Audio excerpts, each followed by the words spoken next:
Hello StarCraft fans! This is Falcon Paladin coming to you with yet another weekly edition of Into the Void. This is a game between Trooper and Dr. Gone on Frozen Temple. As you can see, this is a game between a Silver and an Unranked player. That is the focus of Into the Void. Silver and Bronze League play, if you've never seen this before. And let's get right on into it. In the bottom right side of the map, we have the Red Terran player. It is Trooper. And in the top left side of the map, we have the blue Protos player. It is Dr. Gone, representing Too Legit. Too Legit to Quit School. Trooper throwing out something that is being filtered by my profanity filter, so I'm sure it is very nice and well-mannered of him. But okay, a PBT here for Into the Void. Again, if you haven't been here before, this is our weekly thing that I do every Friday night. We look at Silver and Bronze League play. It's pretty darn fun stuff. Try to be educational, try to be entertaining. And maybe it's not for everybody, but it's for a lot of people. And so I continue on. If you would like to submit a replay of your Bronze or Silver League game to Falcon Paladin to potentially be cast, send it to falconpaladin@gmail.com with the subject of Into the Void. I will send it to my screeners. They will decide which one is the best one to cast, and I will cast it. I don't watch these beforehand. I sometimes get surprised by things, which I think is fun. And hey, like this... Whoa, double proxy barracks from Trooper. Trooper's throwing out all the BM, and he's proxy barracksing the Protoss opponent. But look, scouting from Dr. Gone, he's going to come in here and say, there's no barracks, there's nothing going on here, what is happening? And the probe finds it too. A second scout from Dr. Gone. Well played. Trooper saying, well, this is not going to go very well for me at all. Has to pull the SCV off of building this barracks to chase the probe away. This one gets pulled off too, actually. Then they do go back to work. So this probe doesn't see anything that he didn't already expect. There's no barracks here because they are up here. No gas either. So this is just a straight up 2 racks marine play. But I like this probe micro from Dr. Gone. Is he going to get that SCV? As long as it keeps moving, he won't. Oh, but that's not good. Going in circles, very difficult indeed. The probe does want to run away and regenerate some of his shields. Is he going to let this finish? I don't know. But this is the correct response here. Getting a Zealot out immediately. Probably should get a cybernetics core two for some stalkers. Would be nice. He needs to stop this from being constructed, but he's not going to be able to do it. No, 1,000 hit points. This one's ready to go. That guy can escape with his 5 hit points remaining and not die. The probe. Here's a pro tip for you guys. If you're trying to kill an SCV that is building a structure, go ahead and shift right click on that SCV 100 times. And that way your worker will attack the SCV as much as it can over the next couple of minutes there. Again, the SCV is not always accessible. Sometimes it's in the middle of the building, which is always kind of weird. But it will attack it from every available possible angle when that happens. So here comes some Marines with some good micro. They should be able to deal with this Zealot. In production, there is a cybernetics core from Dr. Gone. Pretty good micro on display here too from the Marines, but not quite good enough splitting them. I like that play. But now there are 2 Zealots. It's so hard to micro 2 Marines at the same time.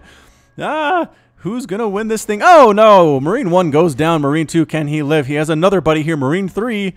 It just takes forever to Marines to kill Zealots because look at this. Zealots have 1 armor by default, which means that Marines only do 5 damage to them.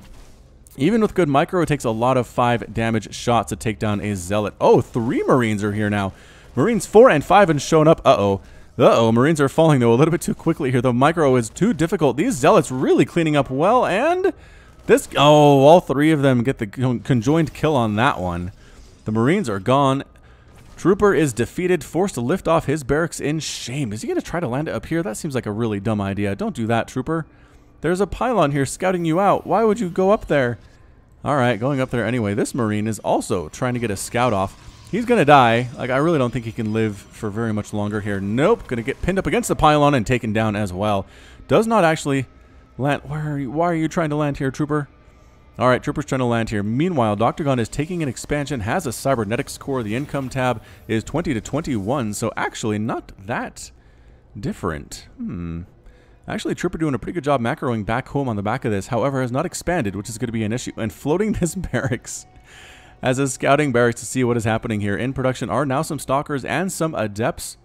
These units, let's see, there was a queue up here. There's a queue up, so you try to avoid these in the lower levels just because this does take up your money and your resources while nothing is actually happening. So if you can just kind of keep things building one at a time, I recommend doing that. However, I also understand it is difficult with these buildings to actually make that happen at all times. So queuing up 1 or 2 units is not that bad. Just never ever queue up 5 units. because that's a ton of money you could be using for other stuff. You could be starting upgrades, building more buildings, but instead it's tied up in unit production for units you won't see for 2 or 3 minutes. So definitely, again, only queue up 1, maybe 2 at a time if you're a Protoss or a Terran player. If you're Zerg, obviously don't worry about it, because you don't have to worry about that at all. And here is a barracks with a reactor hanging out up here, and this barracks is still floating. So Dr. Gon does what you should do after you've just been barracks rushed by a Terran, is actually head on down to see what damage you can do. There are already 2 adepts here, forcing all of these SCVs off the line. What is going to happen to Trooper? Trooper, no, what is happening? Not looking good at all. But a good surround by the SCVs. Oh, the adepts were not attack moving, trying to psionic transfer on out of there before they die. Can they do it? A lot of SCVs are being killed, and no, the adepts get killed before they can psionic transfer out, but some zealots show up, and they have murder on their minds. They're going to go ahead and try to kill stuff here, but there is a marauder and a marine, but against 3 zealots, again, the micro must be incredible to make this thing work. There is a barracks coming up. A stalker has shown up here too. Dr. Gon with the response, making this thing happen. Zealots smashing down all of the SCVs. The SCVs can't really attack. They do decide not to attack the Zealots, which is a great idea on their part. More units coming across the map here. Is this producing anything? No. Trooper's in a lot of trouble. Income tab is 24 to 21. Somehow is not actually that far off when it comes down to it. And now there is a Hellion here too. So Hellions and Marauders pretty good against gateway units unless they stand still. Hellion, no! Oh, Hellion. Nothing has been killed here by the Protoss, or for the Protoss, which is great. They are being distracted by this command center, which should buy Trooper a little bit of time to get more Marauders and more Hellions out and more Stim Pack upgrade. That'll be very useful. Marauders very good against Stalkers. Look how quickly that died. Another Stalker going to die here too. Trying to focus down this command center is not really worth it though, because you just lost your Stalkers, did not kill the command center. And now the Marauders just have to deal with an Adept and a couple Zealots, which I think they should feel pretty darn good about. So Stim is just about to finish here. You'll notice that my resolution's a little bit higher and kind of weird. Actually, now that I look at it, I did get a new video card, a GTX 970. I can actually run this at just tiny bit higher levels of things, of detail and things like that. The resolution has also been changed too in recommendations from my NVIDIA GeForce Experience app. So I might change it back. I might keep this. Let me know what you think in the comments. I think it does give me a little bit more room to work with, a little bit more real estate, which is always wonderful. Ooh, or did you just stim their Marauders? Oh, nice stab down. The Marauder ends up dead there too. A big bunch of Stalkers heading out across the map, trying to do what they can. They're trying to get rid of this command center. What is in production though? Look at this. Trooper's doing a good job spending his money. Cyclones, Marines, Marauders. This actually might be allowed to finish. No, he picks it up and lifts it out. A bunch of Stalkers show up now. I don't know what Trooper can do against this. The macro of Dr. Gon off of these 2 bases is just a little bit too strong. Trooper has been able to get his own second base. I don't feel too bad for him though because of these proxies. Oh, he's proxying Marines up here.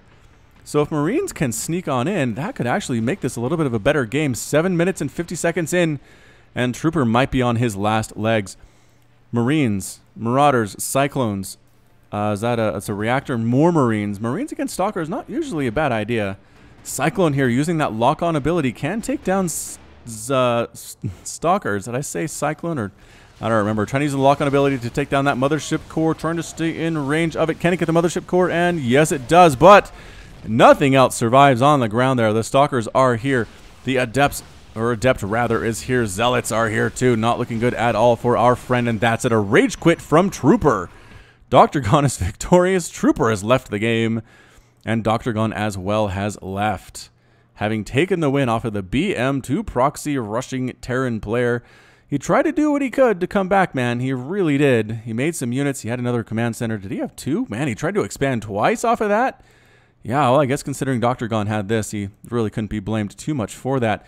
Marines were trying to come back home to help, but it just wasn't enough. Got out macroed, got out killed, and that's it. Dr. Gon with the win. So this has been part 1 of our Into the Void series. I will cast another game after this one because this one is kind of short. I know some of you guys look forward to these all week, and an 8-minute game alone is probably not enough to satisfy you guys. So hang on. I will be right back with game number 2 for Into the Void.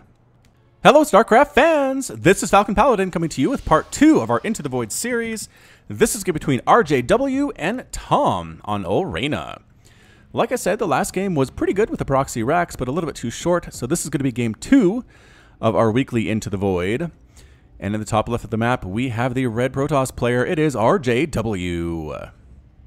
And in the bottom left side of the map, we have the purple Zerg player. It is Tom. And by purple, I mean blue.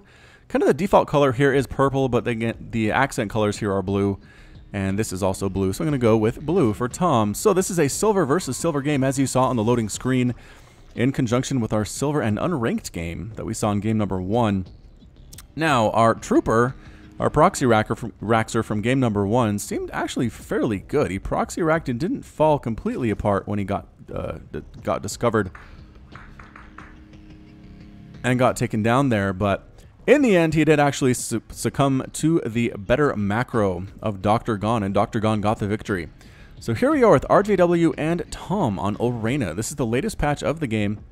No real balance changes from the last one to this one, just introducing some new maps to the map tool. Obviously, Ulrena is not a new map on the map pool, but either way, Tom is actually going extractor into spawning pool here, which I find very interesting. Oh no, extractor into hatchery into spawning pool, which is an interesting thing. He's going to have a lot of gas by the time that spawning pool pops. If you're watching this trying to learn how to be a better gamer, I would actually recommend, as a Zerg player going against Protos, if you're going to have an early expansion, go expansion first, then into extractor, and then into pool. Pretty much bam, bam, bam. 300 minerals here, then your extractor, then your pool as soon as you have 200 there, and that should be just fine, just as good as this, except you don't have a whole lot of excess gas when all is said and done. As we can see here, Tom already has 140 gas and nothing to spend it on. He doesn't have a pool yet. He doesn't have the ability to make a lair.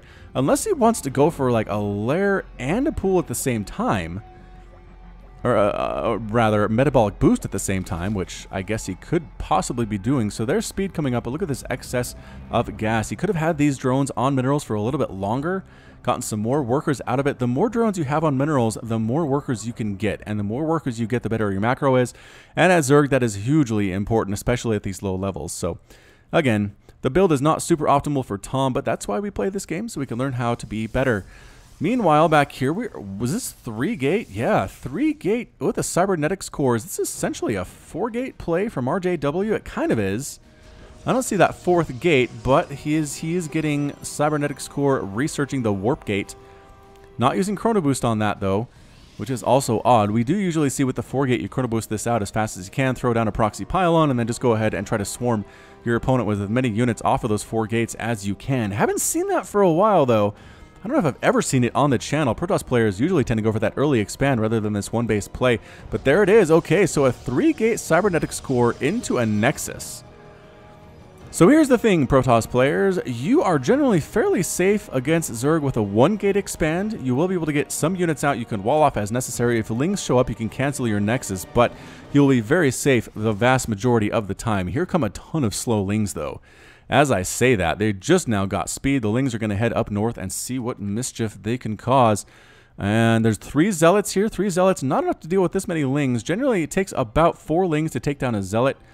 So it's close. I mean, it's 12. 2, 4, 6, 8, 10, 12. Oh, with the Stalker here, though, it's going to be very close. Getting that surround. The Zealots taking as many Lings as they can with them.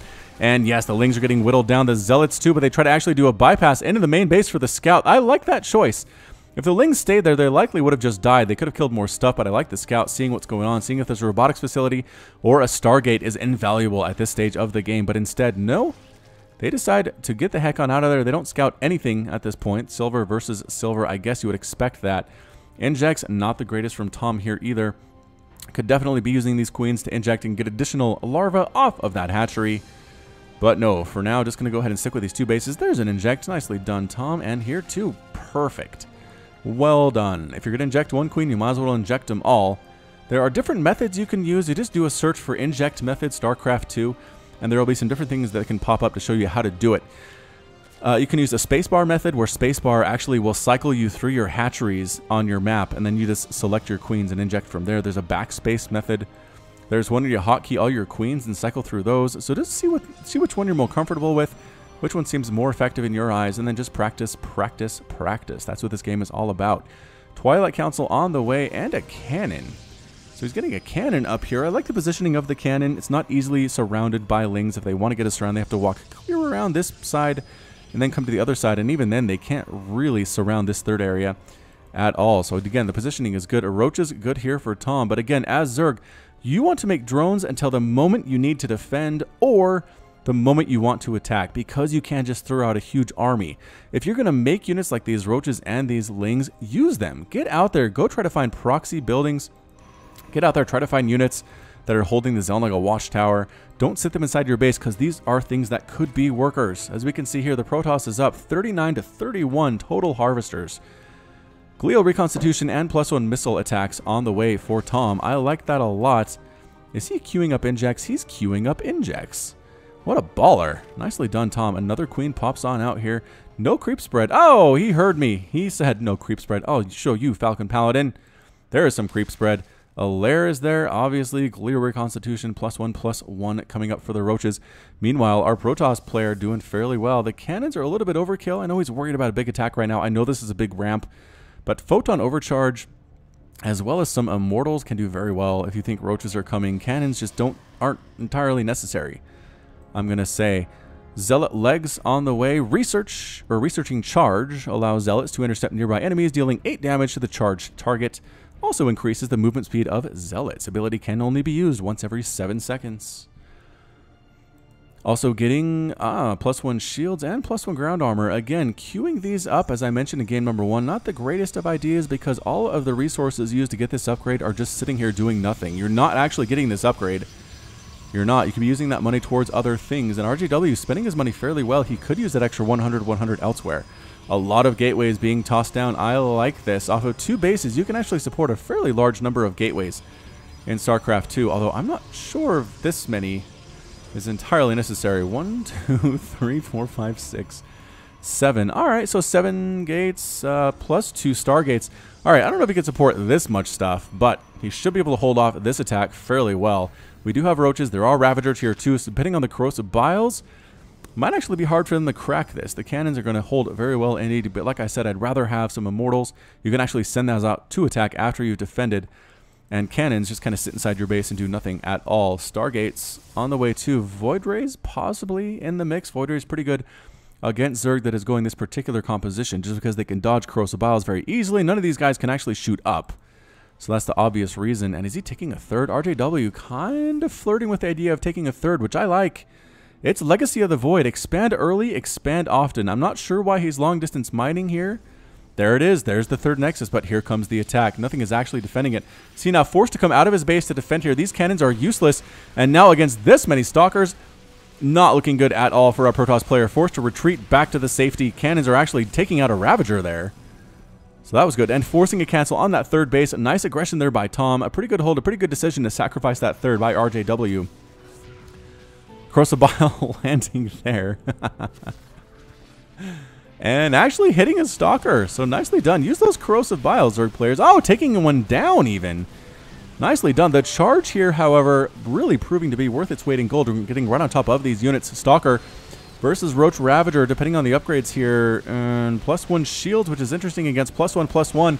And the Stalkers might be able to clean up there. This is definitely a Void Ray here. Double pumping Void Rays and Immortals here is RJW. I like it a lot.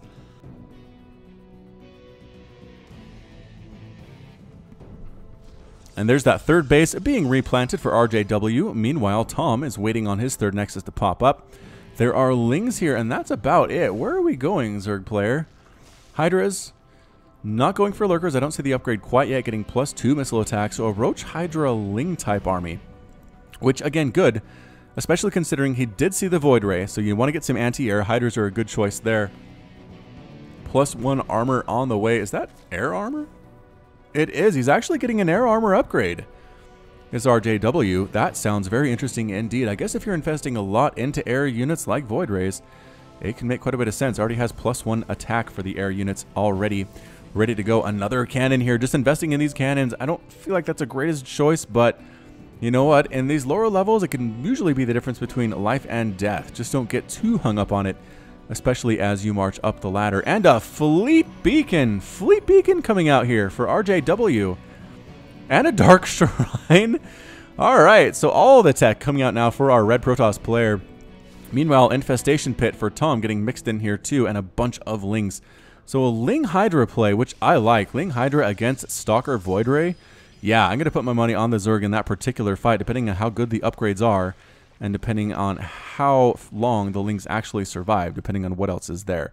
Spreading some creep here is Tom, looking pretty darn fantastic too. Going to try to go ahead and knock down these rocks with the Hydras and with the Lings. Creep spread heading on north. I like this. I like it a lot. Creep spread has improved immensely for Tom's since the first couple of minutes, but that Dark Shrine is about to finish. What are you doing with the Fleet Beacon? Are you going to go Carrier here? Tempest maybe? I don't know why he'd go Tempest. And a Hive! A 10-minute Hive and Into the Void. Tom, you hero among men. Well done indeed. I'm very proud of you for doing that one. But RJW, do something with these. You have a Fleet Beacon. Go Carrier if you're going to do that. Here come the Lings. +1 armor on those Lings. +1, +2/+1 for the Roaches. And the Hydra is trying to get in there to the worker count. And a lot of nice attacks here from the Hydras and the Roaches coming around to the right side. Some of these units cannot attack, needs to actually move up. They're focusing down the pylon for reasons I don't fully understand. Lings here on top of all those units. Like I said, all the Lings got evaporated eventually there. No, still some Lings getting on top of the Stalkers and the Immortals. Not what Immortals want to see at all. And yes, completely taking them down. Some Zealots coming from the backside, but these Roaches and these Hydras should be able to melt them very quickly, and they do. This base is going to fall here for RJW, losing the Nexus, losing pylons, and regrouping here is Tom. Does he want to go up that ramp? I mean, there's only 5 cannons. There are some Void Rays, some Immortals on the way here for RJW. The longer Tom waits, the more stuff is going to be here, and this Ninja base for RJW can actually help him quite a bit too if Tom is a little bit too timid to go up that ramp. He's got +2 Carapace on the way, ground Carapace, and +1 on that attack upgrade. Is that what that was, or did he cancel it? Either way, some more Hydras coming on up here with the Roaches, sniping that Zealot right out of the sky. And I mean, he's looking good. It's 111 to 58 total supply upgrades. Pretty fantastic, actually. +2/+2 for these Roaches and the Hydras.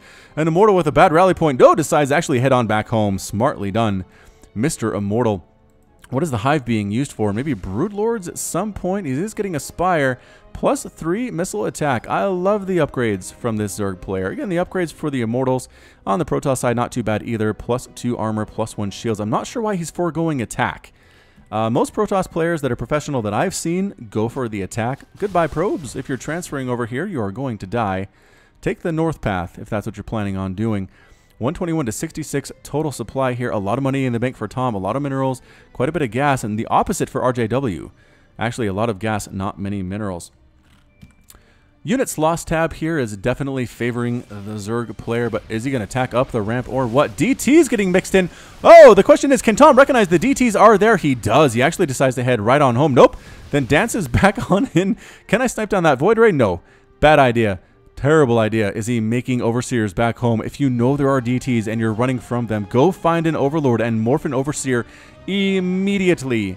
You have to do it. The Dark Templar are here. Is there an observer with this army? No, can't even kill the creep trimmers. Always have an observer with your army. Morphing in 4 Overseers here. And what does he go for the attack with RJW? Here come the Overseers in the air. Roaches and Hydras taking on the Void Rays very quickly indeed. The DT is getting absolutely destroyed there too. Immortal taking shots from Hydras. Not what he wants at all. Stalkers in the back. Only 4 of them available. They all get completely annihilated. But he did end up killing 2 drones. And taking some taking some life off that hatch too, so not a terrible attack from RJW. Probes doing that long distance mine thing. He does have the sneaky ninja third, but a 4th base on the way for Tom.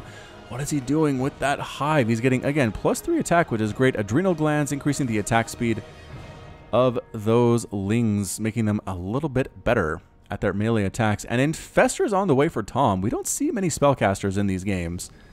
In these low-level games, usually it's kind of an A-move type situation, but Infestors, if Tom wants to use Infestors well, who am I to say no to that? +1 ground weapons now finishing up here at the 14-minute mark, which is actually, better late than never for RJW, transferring all of his idle workers, most of his idle workers, over across the map to that 3rd base. These guys could go over too if they wanted. There is an idle worker tab. I'm not sure if you've seen that before. But if you click it, it shows you which workers are not doing anything, which is bad. They need to be working. They need not to be lazy. Not to be lazy bum workers. Greater Spire on the way for our friend Tom. Probably going for Broodlords, which is kind of fun. Like a Broodlord, Ling, Hydra, Infestor play. That sounds like something cats would do.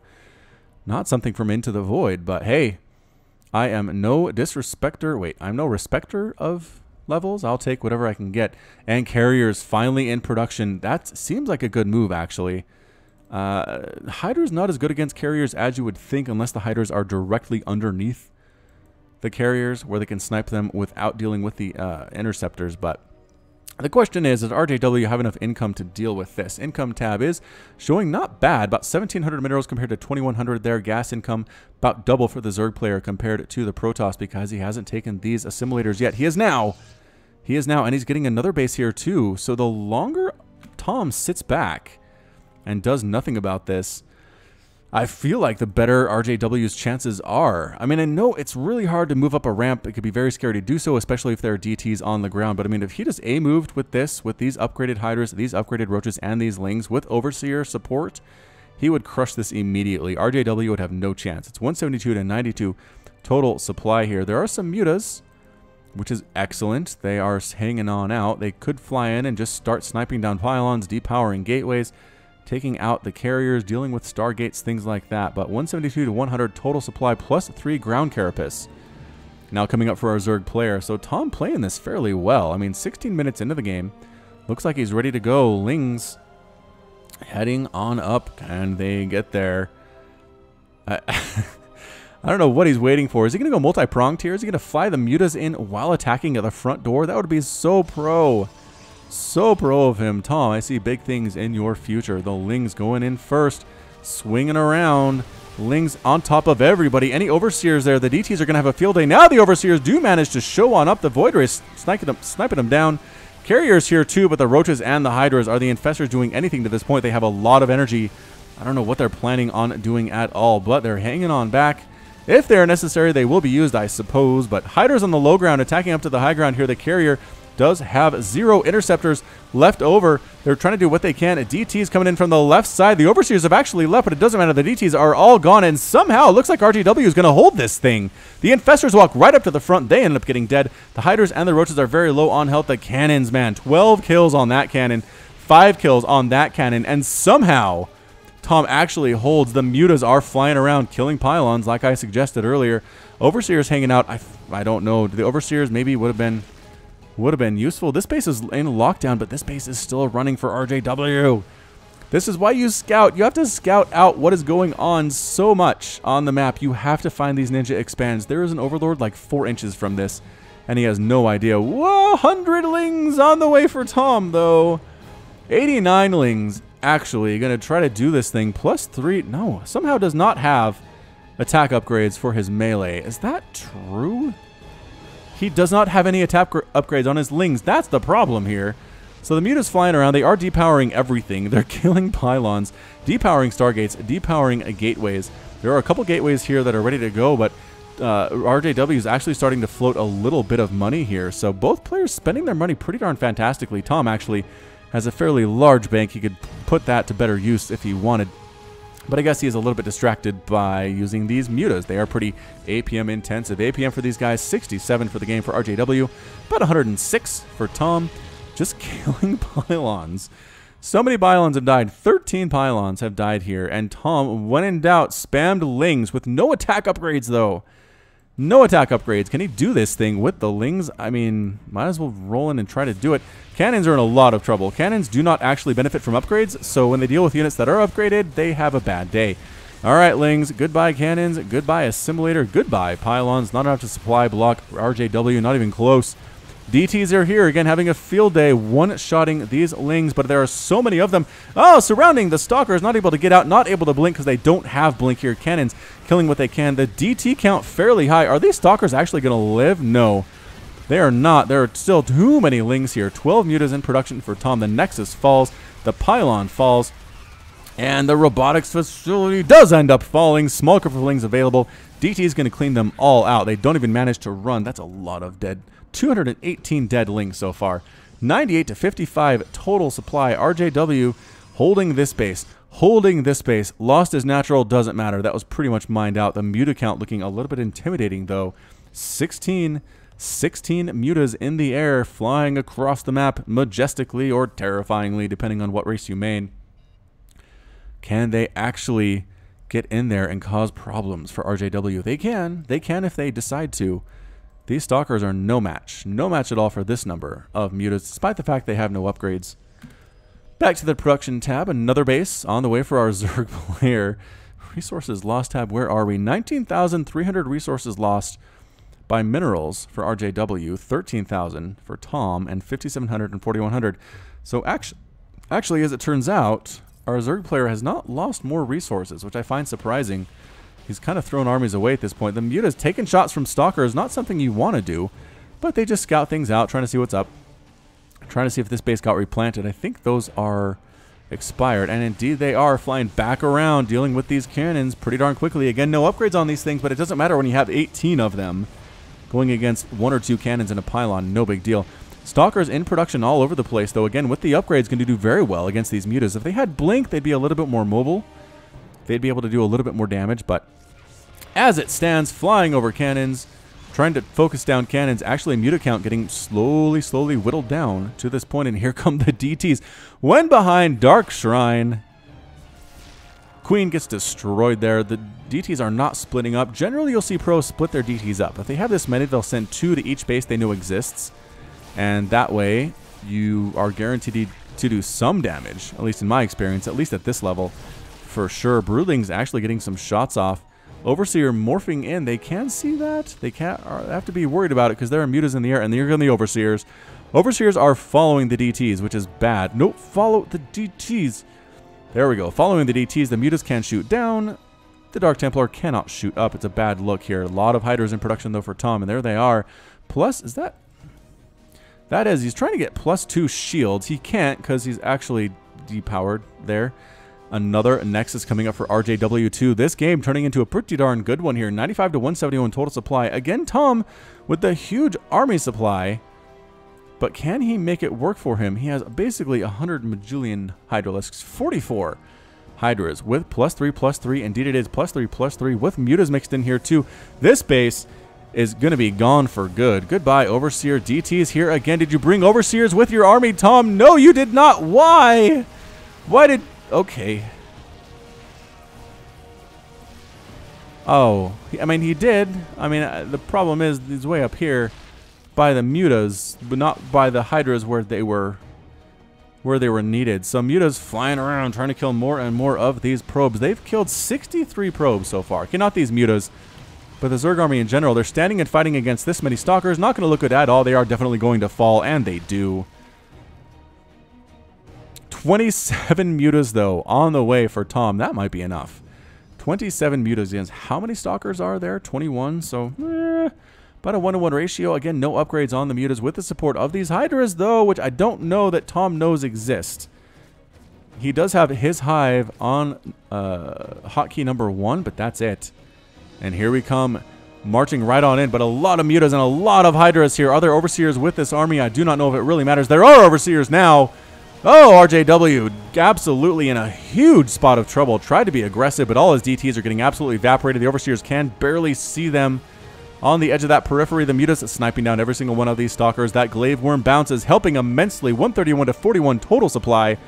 Zerg player at 23 minutes and 40 seconds into the game, looking very dominant indeed. If he can just push, bring the Overseers, bring the Hydras, bring the Mutas. There it is. He's going to do this thing. I don't see what's left in the army for RJW. But this base is not here. These drones didn't know it, but that was their last 5 seconds on Earth. There are no cannons over this way. There are some idle probes hanging out. RJW trying to do what he can to extend this game. Can the probes get out of there? They're being chased down. Oh, the Hydras with muscular augments are so fast. One probe does manage to escape. Here come more DTs and more Stalkers. The composition of choice for RJW, but the Overseers come in, the Mutas come in. Everything gets completely eviscerated there. 33 to 137 total supply. Nothing in the production tab for Tom thus far. He's not maxed out, but at this point, I don't know that it really matters. Corruptors getting mixed in too. I don't know why you would get Corruptors unless you're trying to use their caustic spray ability against buildings. As there are no Tempests, there are no Void Rays, there's nothing you could really use the basic Corruptor attack against. But you know what? Better safe than sorry. Be prepared. 40 Lings in production for Tom. Now he's trying to spend that there money. How much larva does he have? Units tab, 8 larva, so injects. Not really consistent throughout this game. Doesn't even have a queen there. Does have a queen at most of his bases, though. This one has been injecting. And actually, Q injecting here, too. Nice work. I do like to see that. So if your queen has a lot of energy, you can actually inject a hatchery over and over and over again, and it will just queue them up and actually spit out more larvae on time as if you were manually injecting them, which is always very fun indeed. But anyway, production tab shows finally getting +1 melee attack is Tom. Void Rays in production. This is a lot of mutas and a lot of hydras to go for Void Rays, man. But all right, you're gonna try to do this thing. Stalkers, Dark Templar, Zealots, Void Rays. Has he repowered this building yet? No. How? How? The pylons, one of these should be in range, but surprisingly not. That guy is still unpowered. All right, so things are hanging out here. Army for Tom over here, morphing in his Broodlords far away from where the enemy is. Here's another pro tip. Broodlords are slow. If you can afford to, fly your Corruptors in next to where your enemy is, morph them in there, and then start your siege. Because as it stands, look at these guys. Broodlord move speed is 1.97. 1.97. Oh, goodbye. Broodlords take that probe out. The probe sends an advance warning out. Attention! Attention, Protos fleet. There are Broodlords up. Get Tempest if you can. I don't think he can, though. I really don't think he can. Alrighty then. Here comes nothing. Trying to get a Nexus up, but Hydras and Mutas take that out, forcing a cancel. Actually, is that a probe that tried to come through here? Queen took it down, it looks like, with that +3 attack. Pretty fantastic indeed. The Broodlords are trying to find a nice angle in which to get things done here at the 26-minute mark. Can he do it? I mean, there are Void Rays, so you have to be careful about this. Bring some anti-air if you can. The Void Ray is a little bit too busy trying to kill Broodlings, though. And here comes the assault. The Mutas flying in for level 2. Going to focus down at that Void Ray very quickly indeed. Void Ray does not actually get a Broodlord kill, as he was trying to do. And the Broodlord assault is endless at this point. Broodlords flying all over the place. A lot of them are dying, as they don't have super great attack upgrades. But that's A-okay. They're taking buildings with them. They're weakening structures. They're weakening buildings. They're weakening units. And yeah, I mean, at this level of the game, it's just so difficult for Protoss to deal with Broodlords. The DTs on the ground doing a good job for themselves. 26 kills, 19 kills. I know it counts Broodlords, which are Broodlings, which aren't super ideal, but the Mutas swinging on in here from this side, going to kill all of these probes. Again, the probe massacre, 94, 96, 101 probes have been killed so far. The Mutas taking down this cannon, and that's it. A rage quit from RJW. RJW's defeated. Tom's victorious. And RJW has left the game. Tom has not left the game. He's very interested in finishing out this game by destroying everything with all of his many, many lings. So we will go ahead and do that for him. We will silence our music and our sound and wrap things up. So that's our weekly Into the Void. This has been Falcon Paladin. Thank you so much for joining me. It was a lot of fun. Again, if you want to send your replay to me, do it at falconpaladin@gmail.com. And you too can be featured here. So again, that's it from me. Thank you so much for watching. Go ahead and hit that like button, hit that subscribe if you like what you saw and what you heard today. You can also catch me on Twitter and Facebook, both at /FalconPaladin. And until next time, as always, thank you so much for watching, and you take care of yourself. Broken and ashamed by what you have done. There is no redemption, and so you must run. And it's taken your heart and broken your soul. You cannot go back until you're made whole.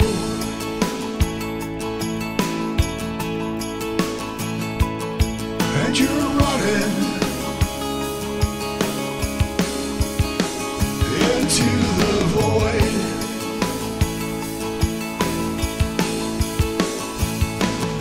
You go searching into the void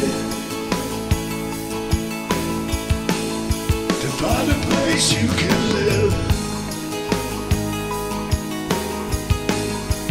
a place you can love. Is it just an illusion?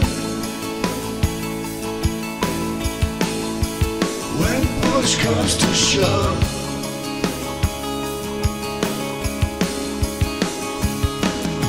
there's a light upon you, and you follow it on.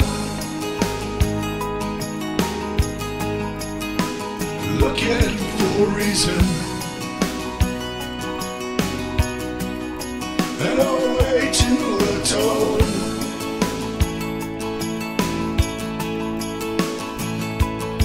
All around you, the planets and stars, you're lost in a maelstrom of a great new unknown.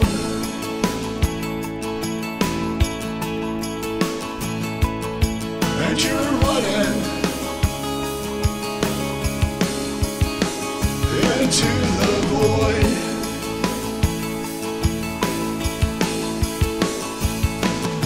You go searching into the void to find a place you can live, a place you can love. Is it just an illusion when push comes to shove?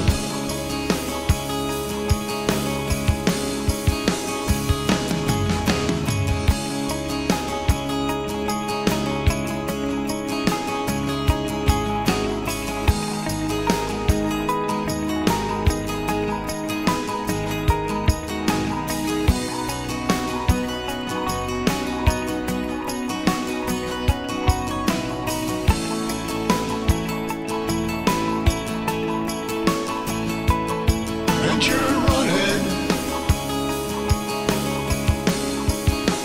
into the void.